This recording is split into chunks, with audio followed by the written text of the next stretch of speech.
Bonjour et bienvenue pour ce nouvel épisode de Terreur Ciné Club. Aujourd'hui, je vais vous parler d'un film qui sortira en décembre. C'est Les Femmes au balcon de Noémie Merlan. Il sortira le 11 décembre 2024 et j'ai eu la chance de le voir en avant-première. Merci à Colline et à Léa pour ça. Dans les rôles principaux, on y retrouvera Souheila Yacoub, j'espère que je le prononce bien, qu'on a pu voir notamment dans Climax et Dune partie 2, Sanda Codreanu et Noémie, qui est la réalisatrice, qui joue aussi dans le film et qui a eu un César de la meilleure actrice en second rôle. 3 femmes dans un appartement à Marseille en pleine canicule.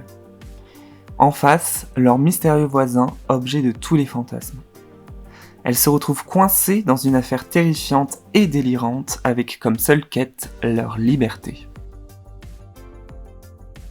C'est le deuxième film de Noémie Merlan derrière la caméra et c'est une comédie horrifique avec des messages politiques puisque c'est un film profondément féministe. Alors perso, j'ai adoré ce film, mais je pense qu'il n'est pas pour tout le monde, un peu comme Dashcam. En tout cas, c'est sûr que ce film-là ne vous laissera pas indifférent. Ce qui est intéressant dans ce film, ce sont les mélanges de genres entre comédie, horreur, sujets graves, sujets politiques, sujets de société. Et j'ai beaucoup apprécié les changements de rythme justement dans ce film. Ils sont ultra violents.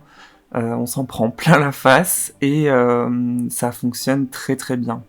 On peut passer d'une scène horrifique à de la comédie, ensuite retourner sur des sujets graves et donc assez pesants. Heureusement, l'humour fait que ça permet d'alléger tout ça. Et donc, Noémie Merlan nous prouve qu'elle maîtrise très bien les changements de rythme dans son film.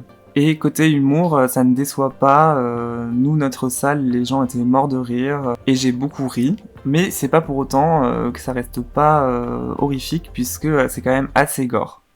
Je vais pas vous spoiler le film, mais en tout cas au niveau de la mise en scène, c'est incroyable. Il y a des très très beaux plans, des beaux travelling, des très bonnes idées de mouvements de caméra qui supportent la narration. Les couleurs aussi sont utilisées de façon très intelligente. Et il y a notamment des choix de plans et de mise en scène assez surprenants.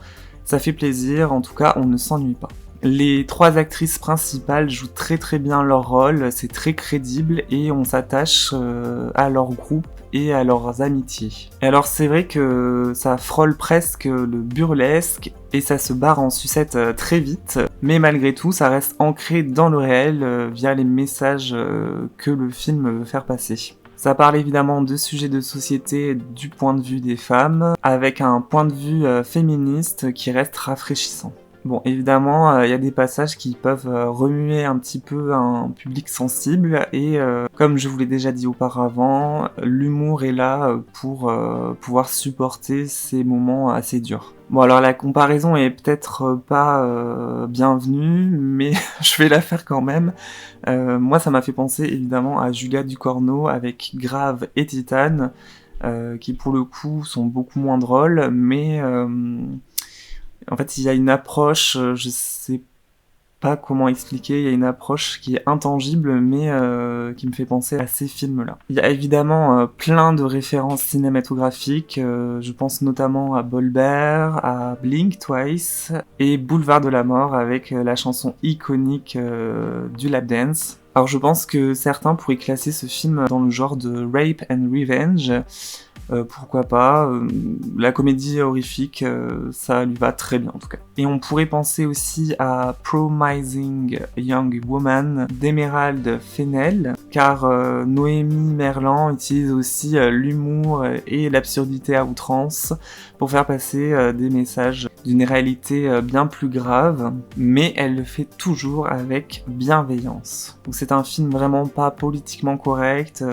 âme sensible, s'abstenir. Moi en tout cas, j'ai adoré ce film, je vous le recommande chaudement. Et j'ai hâte de voir ce que Noémie Merlan pourra nous concocter par la suite. Pour le score, je ne vais pas mettre une note de peur, mais plutôt une note de fun, et c'est un très beau score, c'est un 7 sur 10 pour le fun. Parce que en sortant du film, on a discuté dans la rue avec les spectateurs, et il y a des gens qui ont eu peur. Perso, moi ça n'a pas été le cas, j'ai plus été dégoûté par le gore.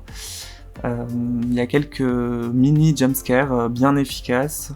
Et pour l'originalité, c'est un 9 sur 10, c'est ultra rafraîchissant, ça fait du bien de voir ça au cinéma, de voir un film qui n'a pas peur d'aller loin dans ses propos. C'est assez salvateur, ça va faire du bien à tout le monde. Donc c'est un 8 sur 10 pour la note finale. Allez voir ce film. Bon, du coup, la vidéo sort très tôt par rapport à la sortie du film, mais si vous allez voir ce film, n'hésitez pas à commenter dans quelques mois sous cette vidéo si ça vous a plu, et on se dit à bientôt pour une prochaine vidéo.